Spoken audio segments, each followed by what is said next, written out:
My stepdaughter wants her real dad to give her away, even though he breaks her heart by skipping town and breaking promises he makes to her. My stepdaughter will be getting married on August 3rd.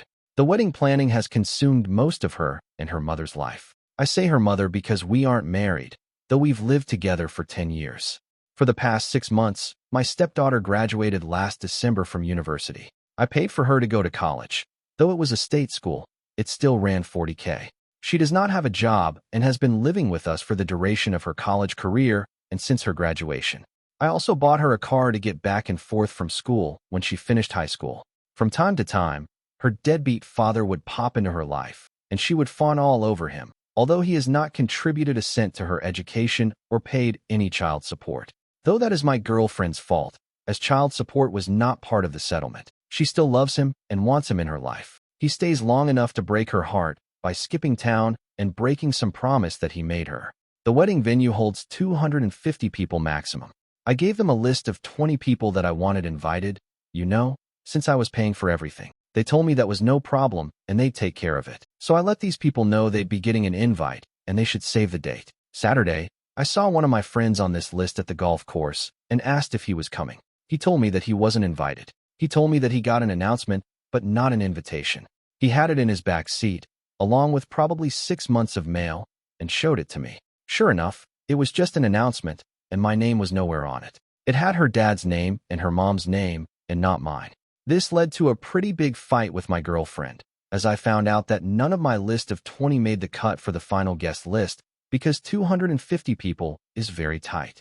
I was pissed, but there wasn't a hell of a lot I could do because the important people in my life had already been offended. My girlfriend said if some people didn't RSVP yes, I might be able to get a couple of people in, but that is an ultimate slap in the face, in my opinion. So, I was boiling on Saturday. Yesterday, we had a Sunday dinner with the future in-laws family and us, and a surprise guest, the real dad. At this little dinner, my stepdaughter announced that her real dad was going to be able to make it to her wedding and that now he'd be able to give her away. This was greeted with a chorus of, "Oh, how great, and how wonderful." I don't think I have ever felt so angry and so disrespected. I was shaking. I took a few seconds to gather my composure because I honestly wasn't sure if I would cry or start throwing punches or both. Once I was sure I'd be able to speak, I got up from my chair and said I'd like to make a toast. I can't remember exactly what I said, but the gist of it was this. I'd like to make a toast. The sound of spoons against glasses rings in my ears. It has been my great pleasure to be a part of this family for the past 10 years. How sweet. At this point in my life, I feel I owe a debt of gratitude to the bride and groom because they have opened my eyes to something very important. Confident smiles exchanged. They have shown me that my position in this family is not what I once thought it was. And now a glimmer of confusion and shock begins to spread on the faces in the room. Though I once thought of myself as the patriarch or godfather of the family, commanding great respect and sought out for help in times of need, it seems instead that I hold the position of an ATM, good for a stream of money, but not much else. As I have been replaced as host, both on the invitations and in the ceremony, I am resigning my financial duties as host to my successor, real dad. So, cheers to the happy couple and the path they have chosen. I finished my drink. You all can let yourselves out.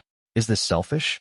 I'm supposed to shell out 40 or 50 grand for a wedding that I can't invite anyone to, that I am not a part of? I'm so done with this crap. I'm done with my stepdaughter. I'm done with my girlfriend. I transferred the money out of our joint account last night. She has not had a job since she moved in with me. This morning, I called all the vendors I had written checks for deposits to refund my money. At present, it looks like I'll lose around $1,500 for the venue, but the other vendors have been great about refunding. You want your real dad to be on the invitation, to give you away, and to sit at the head table? Fine. Your real dad can pay for everything too. The immediate aftermath was a tantrum and people sitting there mumbling, while not actually saying anything to me, but to each other. After much yelling with the girlfriend about me being selfish, I spent the night in my home office, and no one knocked on my door. Not once. Today's aftermath is kind of depressing for me. Girlfriend brought me the bride's wedding planner to show me how much work I was ruining. I thumbed through it, and found a page in the music section for father-daughter dances. All of the songs were catered to real dad's taste. So, I thought they were just being disrespectful, but now I'm feeling like they never really gave a crap at all. especially since the menu included 2 ingredients I'm allergic to. That actually made me laugh. Either way, I'm glad to be done. I returned the planner and asked her when she and the bride could move out. Also, I never promised to pay for the wedding. I offered them the use of my home when they were sure it was going to be small, but other than that, all I've heard is how it's the bride's family that should pay. So let it be the bride's family then, aka not me. Girlfriend and bride have now moved out. They are moving in with the groom. It was very hard not to be petty with some of the belongings they took with them, but it's done, and I switched out the locks. Now it's time for a brew. I can't believe how popular this story got, but I feel good to be given support by so many. If I find out what happens with the wedding, I will let you know, but I can't guarantee that I will put in the effort to find out. From what I've heard, they are trying to scale things back and get his parents to help out. Girlfriend burned bridges when I found out she tried to write herself a check on our joint account the day after the unpleasantness. By then, I had already moved the money, so I guess I'm a bigger ass than her, but I could feel it coming. That's all. Am I the A for keeping the truth from my wife? Our baby's death was my fault, and I couldn't bear to tell her the devastating reality. I, male 25, and my wife, female 24, had our daughter, Angela, last year in November. We met at university. We dated for 2 years and got married after graduating. It's our first marriage, and we are very in love. My wife, who we will call Kim, got pregnant during our honeymoon, and we were both very excited. My parents are out of the picture, and Kim only grew up with her dad. We both knew that we wanted to have children and give them the best life we could. Kim's pregnancy was normal. It was our first child. The baby was born healthy and beautiful. She had perfect chubby legs and a round face. I never thought that one day I could love a woman more than I love Kim, but my daughter stole my heart completely. Everything was perfect, but we were very nervous since we didn't know anything about babies. Kim's father constantly called us and also gave me advice. My grandmother also taught us how to change her correctly and feed her. We were blessed with a lot of help. Kim's family came from their home country to meet our daughter for Christmas. They were going to stay until the new year, but on December 28th, Kim's father had a heart attack and was taken to the emergency room. We went to the hospital, and my father-in-law had to remain under observation since his condition was serious. To give you an idea, he might not wake up again. I told my wife that I would stay with her, but Kim asked me to go with Angela home. Whatever had to happen would happen in the next 24 hours. She didn't want to leave her father's side, but she didn't want to leave the baby at the hospital all night. We agreed that I would stay at home with Angela, and she would stay with her father and her relatives at the hospital. The next 24 hours passed, and my father-in-law began to improve, so the stay was extended to 48 hours, and then 72. Kim came to get some clothes and see our daughter, and she returned to the hospital due to her concern. I had not slept in those 2 days, so after giving the bottle to my daughter, I put her to sleep, and I myself fell asleep. When I woke up, it was almost night. Angela was still asleep, so I decided to have a coffee and watch television. After 2 hours, I decided to check on her, and she seemed asleep. However, my heart stopped when I realized that she had vomited, and when I picked her up, she was cold and wasn't breathing. I panicked. I shook her. I patted her on the back. I just desperately wanted her to breathe again. I called an ambulance, begging for help. The operator gave me instructions to do CPR. When the doctors arrived, we immediately went to the hospital. I called Kim, and between my mess of tears and hyperventilation, I tried to tell her what was happening. When we arrived, she was already there. Kim cried and screamed at the doctor, begging them to save her. I did too. They did everything they could for about an hour, but in the end, there was nothing to do. My baby died at only a month old. They explained to us that Angela had vomited while she was sleeping and choked on her own vomit. They tried to calm us down by explaining that this can happen and that it wasn't our fault. Kim and I are a mess. I haven't told her that I fell asleep while my daughter was dying. I haven't told her that I killed my daughter. I want to end all of this. I can't continue with this. I miss her. I want to hear her crying, having her in my arms. I want to change her diapers, change her clothes. I want to hug her with all my strength. I want to see her. I miss her so much.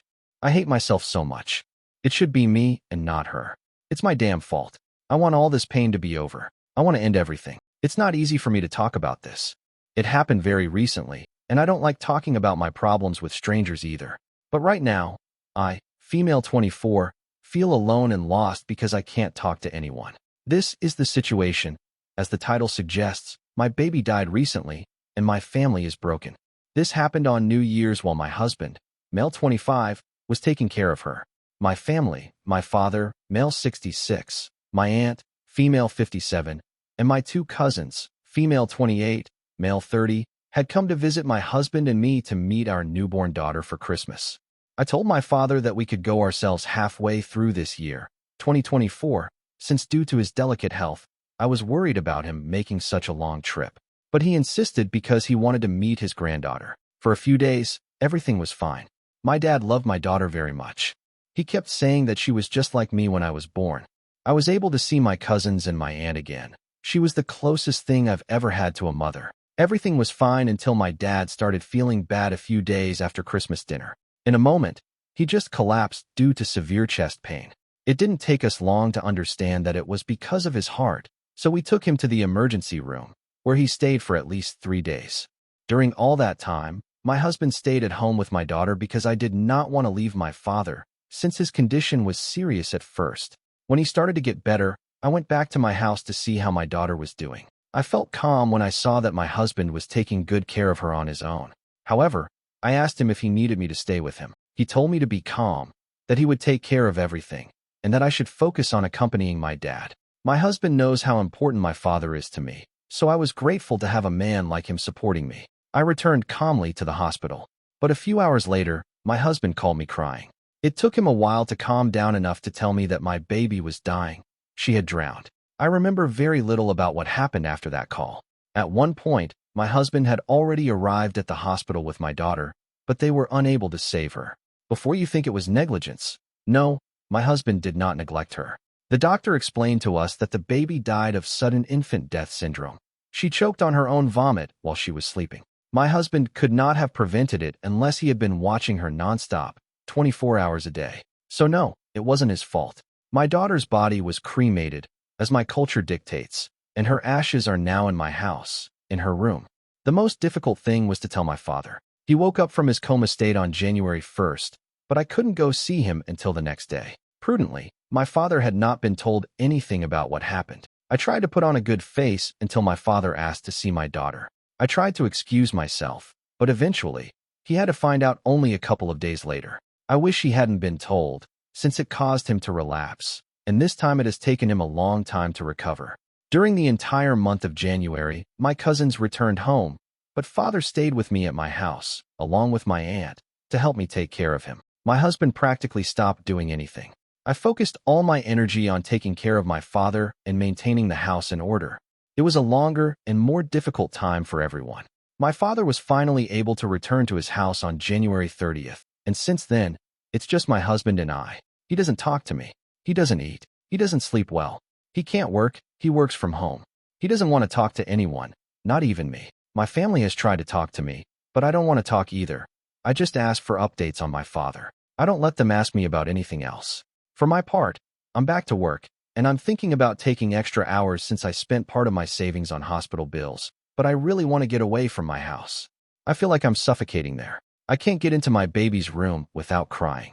My husband, for his part, spends most of his day there. I don't know what to do. I cry to my baby every night. I cry into her clothes, her stuffed animals, her blankets, until I fall asleep. Now I'm eating twice as much. I devour the portions that my husband doesn't want, and I keep asking for more. The house is a disaster. I feel like we are both dying, and we are doing nothing to prevent it. Hello, am I the A? I came here a few months ago to vent about the loss of my daughter. To be honest, I didn't see the post until a week later, and I saw that my account was suspended. It's not important since it was just a discard account, so I opened another one just to let you know that I have read all your comments. Kim and I, well, we are not fine. However, we are in the process of being fine. Kim is also an active Reddit user and saw my post. We talked a lot. We cried, and I have to say, I'm glad she saw it. Since Angela is not with us, I have spent most of the time in her room, and Kim returned to work very quickly since she no longer needed maternity leave. But our therapist gave us a lot of advice on how to deal with grief. I have been diagnosed with depression, and I'm working on it with the help of Kim. She's also in therapy. We support each other in every way we can. My father-in-law is as well as can be. He recovered, but he hasn't been well since we told him about Angela. Kim calls him practically every day. She can't do much more since he lives in another country. and it's already difficult enough for us right now. We are looking to sell our house and move to a smaller place. We bought the house thinking about having a big family, but we are going to postpone that for the moment. No matter how broken I am inside, my wife is my priority right now, so I have to prioritize my marriage. I will not update again. I wanted to assure all the noble souls who supported us that we are still here, and we appreciate your words and support. You're all wonderful people. God bless you.